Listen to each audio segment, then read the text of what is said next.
koji je od sljedećih brojeva djeljiv s brojem 9. Najprije se treba prisjetiti pravila kada je broj djeljiv sa 9.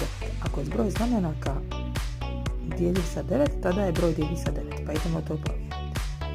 U prvom slučaju 4 plus 8 je 12, plus 2 je 14, plus 9 je 23 i plus 1 je 24. Znači to nije djeljivo s 9. Provjerimo pod B. 5 plus 2 je 7, plus 3 je 10, plus 8 je 18 i 7 je 25, također nije djeljivo s 9. 5 plus 2 plus 3 plus 8 plus 7 jednako 25. 6 plus 1 je